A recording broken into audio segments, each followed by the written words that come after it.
hapon po sa inyo pong lahat at sa mga bago pong nanonood sa atin.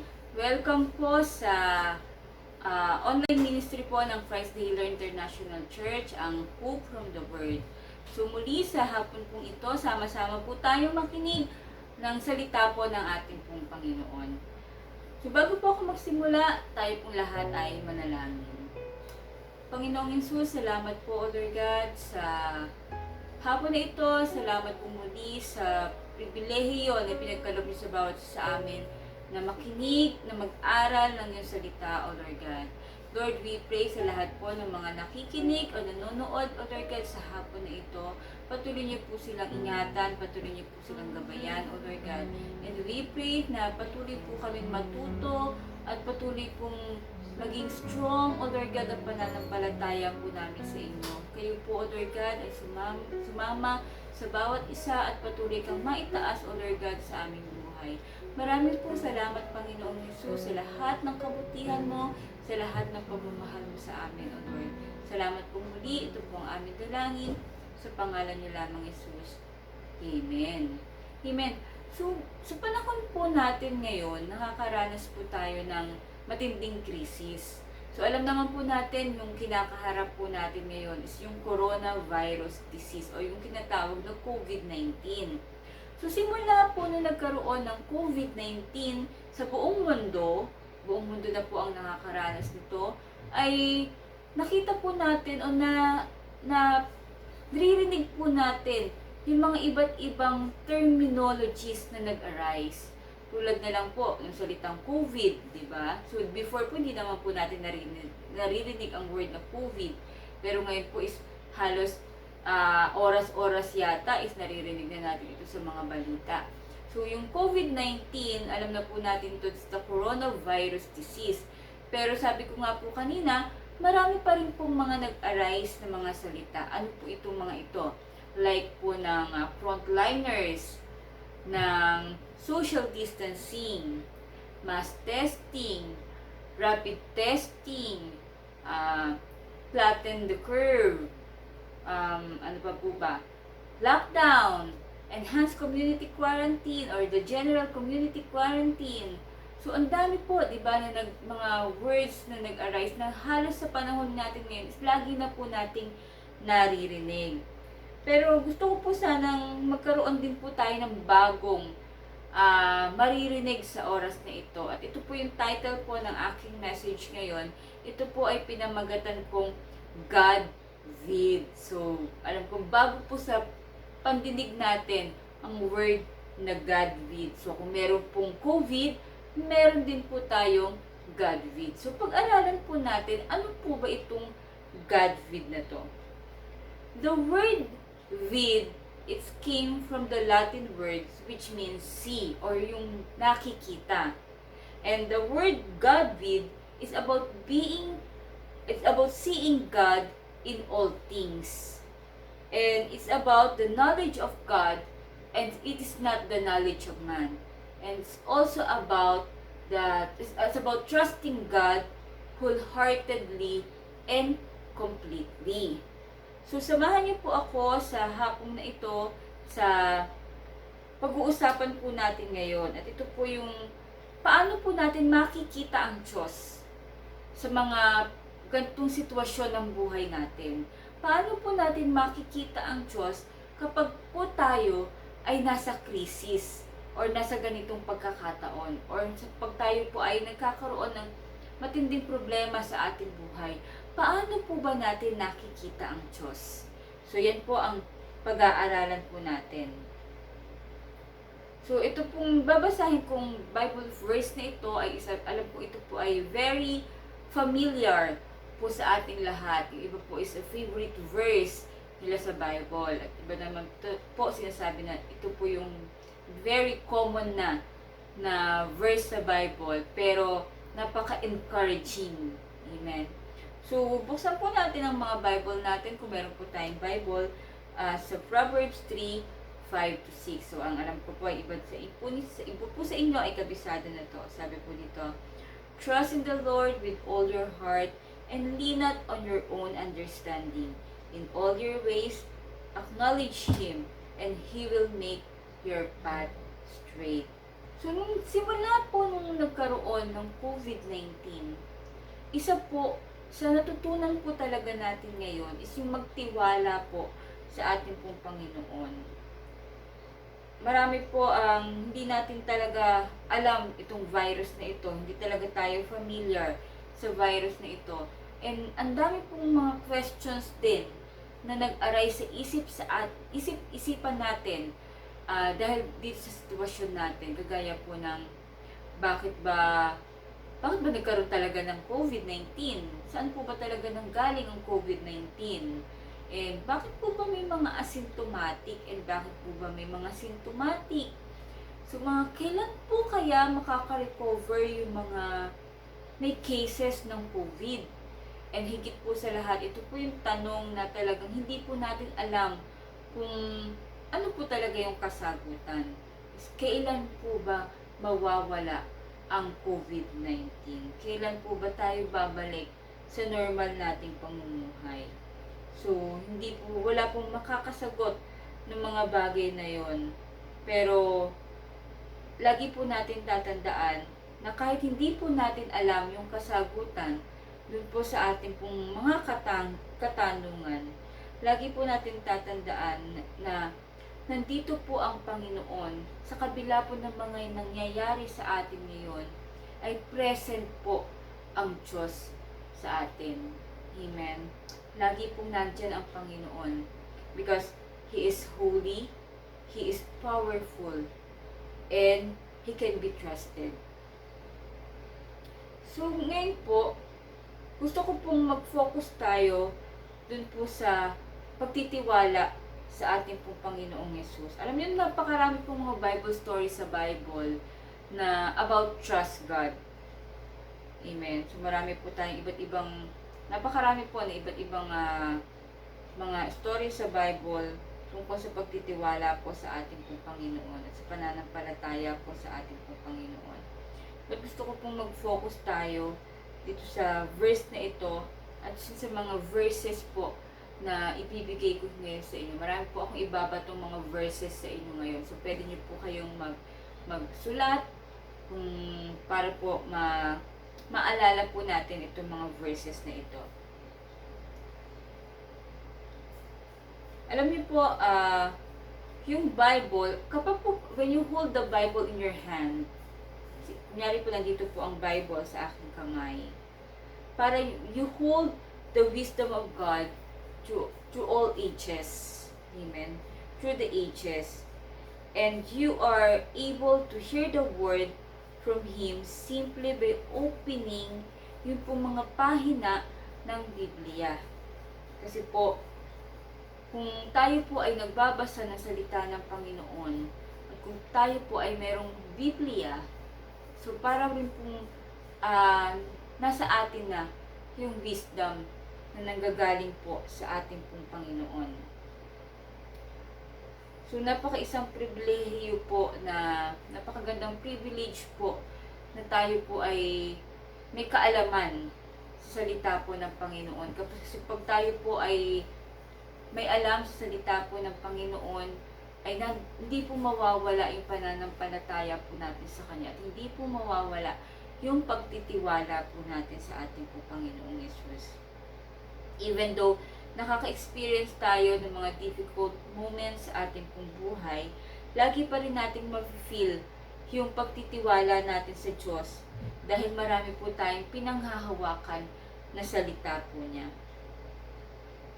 Alam niyo po ito pong Proverbs 3:5-6, hindi po ito nagsasabi tungkol sa kung paano tayo magkakaroon ng intimacy or closeness sa ating pong Panginoon.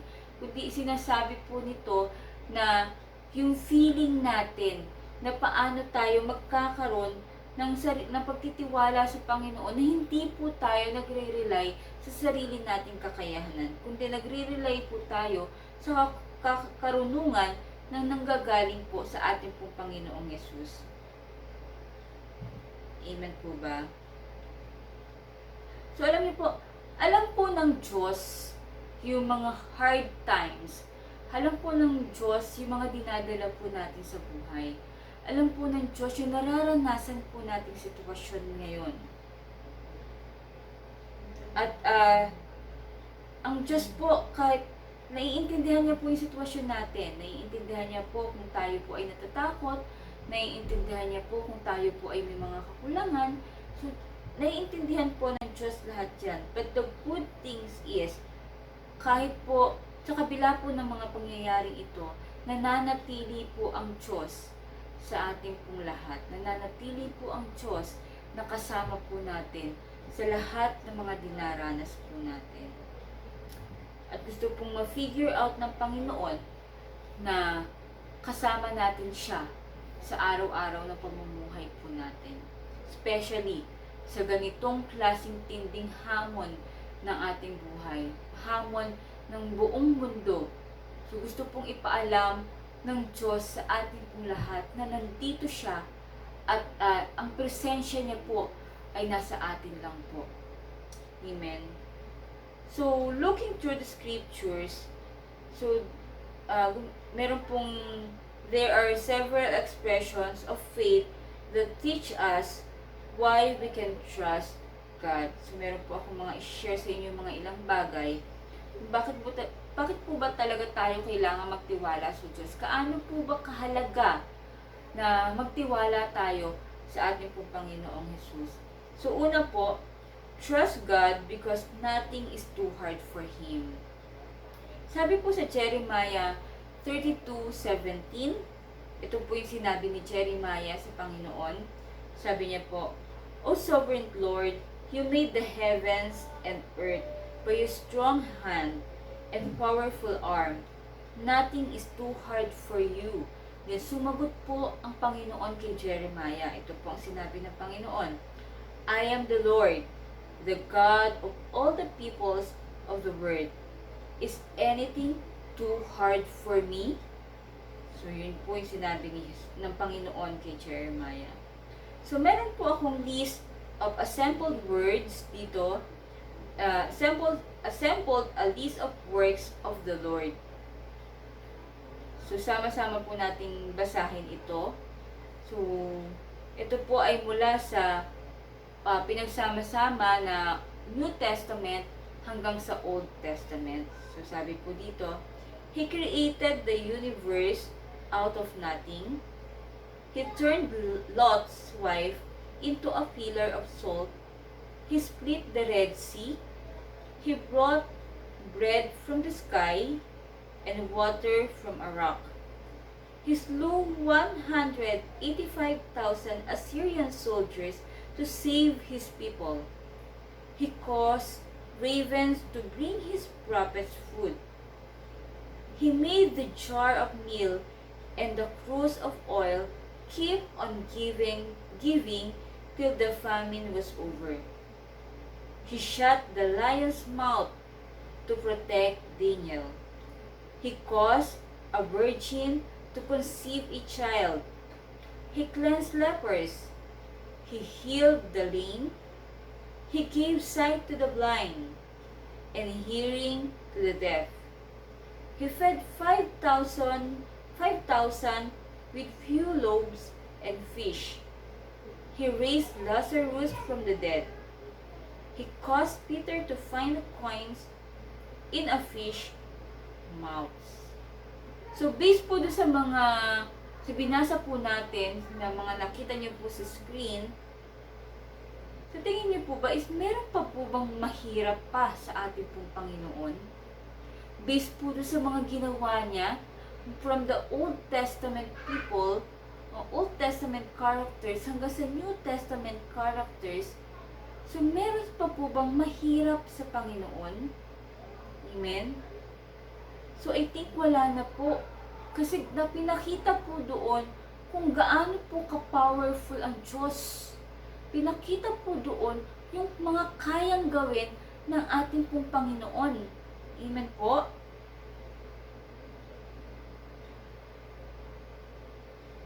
The Bible teaches that we can trust God because nothing is difficult for Him. So, kailangan lang po natin magtiwala sa Diyos. Kasi yung mga binanggit po natin mga tao kanina, sila po yung tunay na nagtiwala sa ating pong Panginoon at nakita po nila yung kapangyarihan po ng ating pong Panginoon. Amen?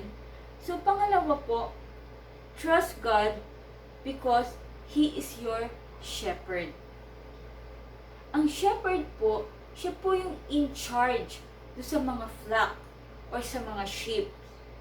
At ang role po ng isang shepherd ay to feed, syempre, to feed the sheep, or to feed them, to protect them, and to lead them. Amen? So, ganun din po ang ating pong Panginoon sa atin. Ang role po ng ating pong Panginoon as a shepherd, syempre po, to care for us, to love us, and to lead us.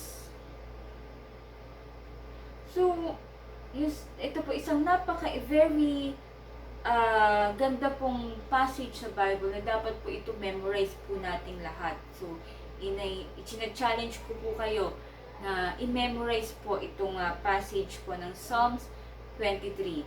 So, sabi po sa Psalms 23, "The Lord is my shepherd, I shall not want. He makes me lie down in green pastures. He leads me beside the still waters. He restores my soul. He leads me in the paths of righteousness for His name's sake. Yea, though I walk through the valley of the shadow of death, I will fear no evil, for You are with me. Your rod and Your staff, they comfort me. You prepare a table for me in the presence of my enemies. You anoint my head with oil, my cup runs over. Surely, goodness and mercy shall follow me all the days of my life, and I will dwell in the house of the Lord forever."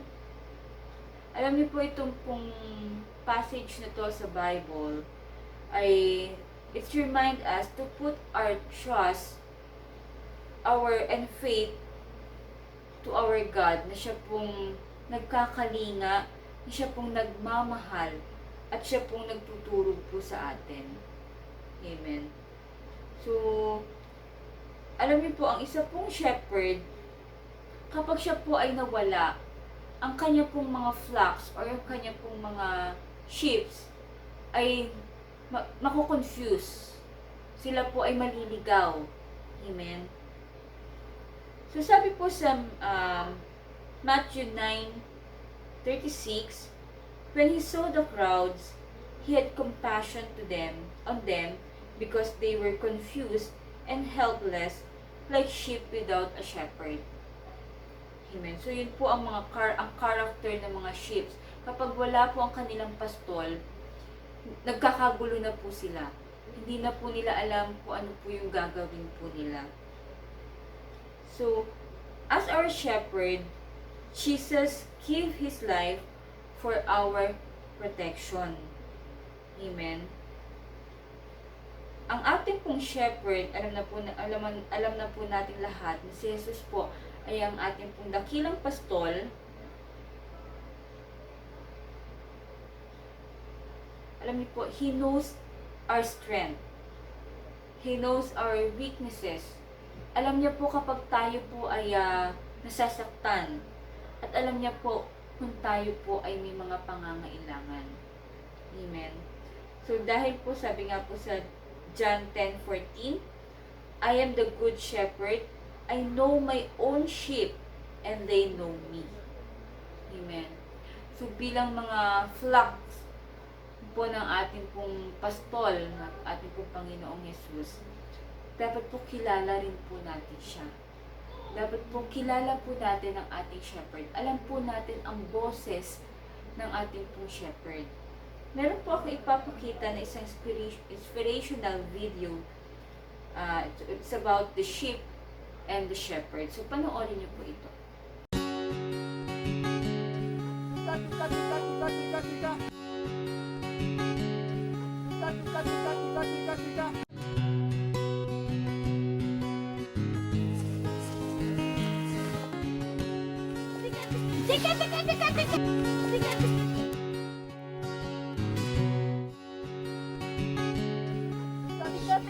Tika.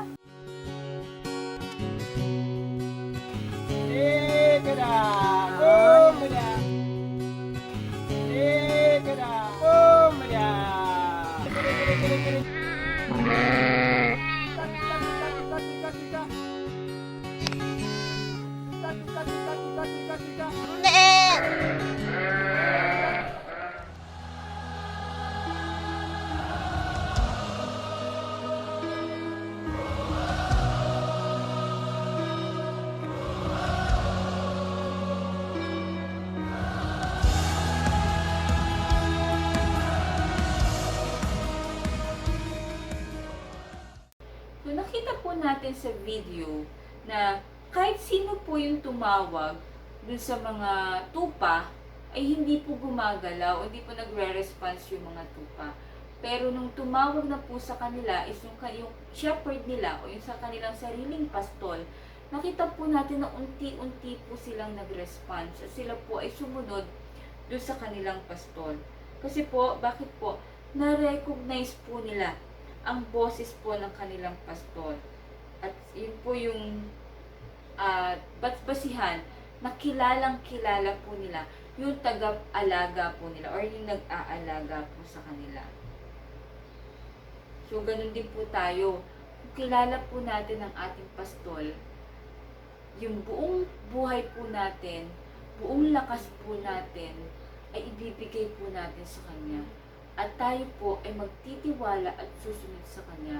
Madali po nating mare-recognize o madali po nating nare-recognize ang boses po ng ating pong Panginoong Jesus. Amen po. So, pangatlo po, trust God because He is our helper. Amen. So, sa panahon po ng COVID-19, karamihan po talaga ay nagkaroon ng stress and anxiety. So, ako po ay concerned sa mga tao na wala talaga silang pagkakakilala sa Diyos.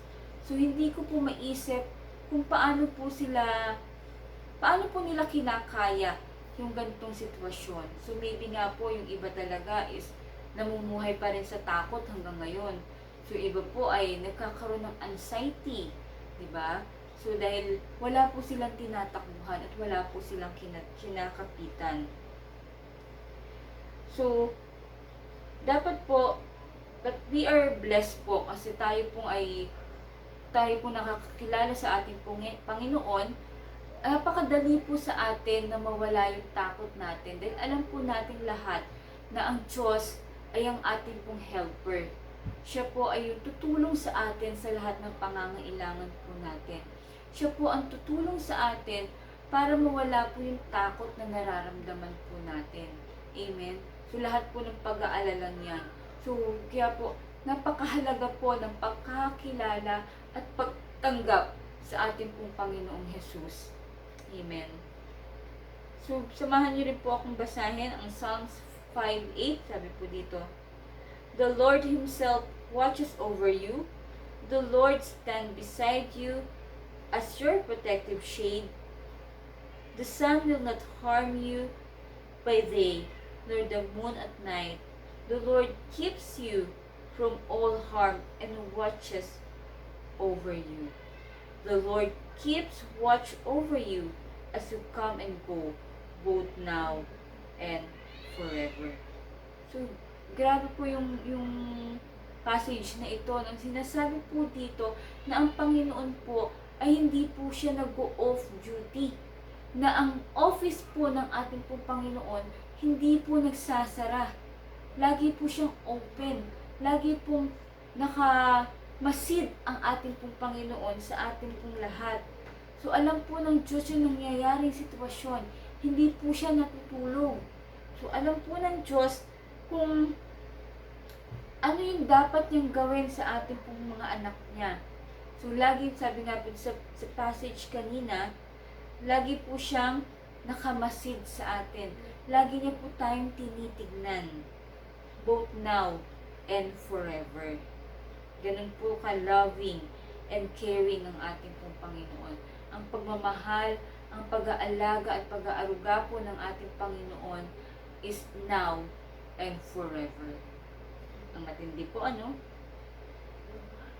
Amen. So, number 4 po, trust God because His mercies are new every morning. So, naalala ko po yung kantang Steadfast Love of the Lord. Napakaganda po ng kanta niya ito. Sabi po doon na, Steadfast love of the Lord never ceases. His mercies never come to an end. And there are new every morning, new every morning. Great is thy faithfulness, O Lord. Great is thy faithfulness. Ayan, napakanta niyo pa ako. So, napakaganda po nung kanta na yun. So, nagpapakita po dun that the faithful love of the Lord never ends. Amen. His mercies never cease. And great is thy faithfulness. So, yung mercy po ng Lord, lagi po yung fresh every morning. So, kaya po, pag tayo po ay magigising every morning, always think to the Lord dahil po sa isang bagong buhay at bagong pag-asa na patuloy niya pong binibigay sa atin. Amen. Lalo na po sa sitwasyon natin ngayon. Pag nagigising po tayo sa umaga, always thank God kasi wala po tayong COVID, wala po tayong karamdaman. Nakakahinga po tayo ng maayos. So, ganun po yung mercy ng Diyos sa atin. At mararanasan po natin yung mercies na yan, hindi lang po every morning, kundi forever po. Amen. Amen. So, lagi po nating tatandaan that why we can put our hope in Him and why we can trust Him. Because His love is unfailing. Amen. So, kaya po tayo dapat talaga magtiwala at manampalataya sa Kanya at magkaroon ng pag-asa dahil lagi po natin tatandaan na kakaiba po umibig ang Diyos at kakaiba po ang pag-ibig ng Diyos sa atin pong lahat.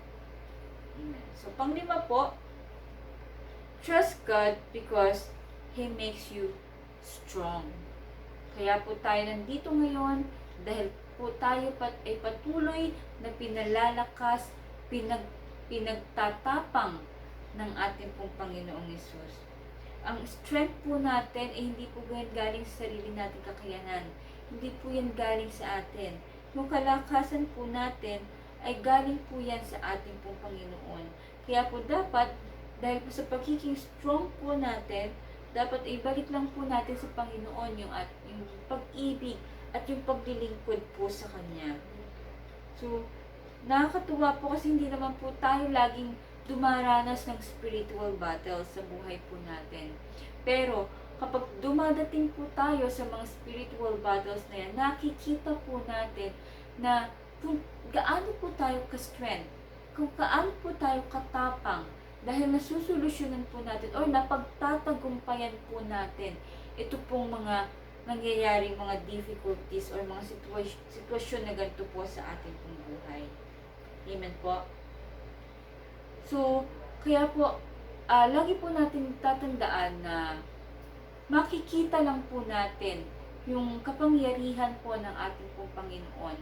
At makikita lang po natin yung kagandahan po ng Diyos at yung kagandahan ng ginagawa niya po sa ating buhay kung tayo po ay magtitiwala po sa Kanya at mananampalataya po sa Kanya. So, every time po na maririnig natin yung salitang COVID, sana po ay maalala po natin yung salitang GODVID. Yung tunay na pagtitiwala po sa ating pong Panginoon na hindi po nanggagaling sa sarili po nating kakayanan or sa sarili po nating pagkatao, yung pagtitiwala po, yung kalakasan po natin. Kundi po ito po ay galing lahat sa kapangyarihan po ng ating pong Panginoon. At kapag binigay po natin sa Diyos, yung tunay na pagtitiwala po na iyan, tayo po ay ililid ng Panginoon in a right direction or in a right path.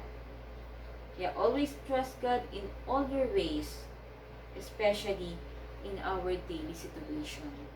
Amen po. So, iwanan ko po sa inyo ang verse na ito sa Psalms 147:11. Sabi po, The Lord delight is in those who fear Him, those who put their hope in His unfailing love. So nawa po ngayon pong hapon na ito ay patuloy po tayo na bigyan ng pag-asa at tayo po ay patuloy na lumalago spiritually sa pamagitan po ng mga gawain po ng ating simbahan. So I hope na magsama-sama pa rin po tayo sa iba pa pong segment ng Hope from the Word at abangan nyo rin po yung mga susunod na ating mga speakers na galing po sa mga leadership po ng ating pong simbahan. So maraming salamat po at stay safe po tayong lahat. Salamat po. God bless po.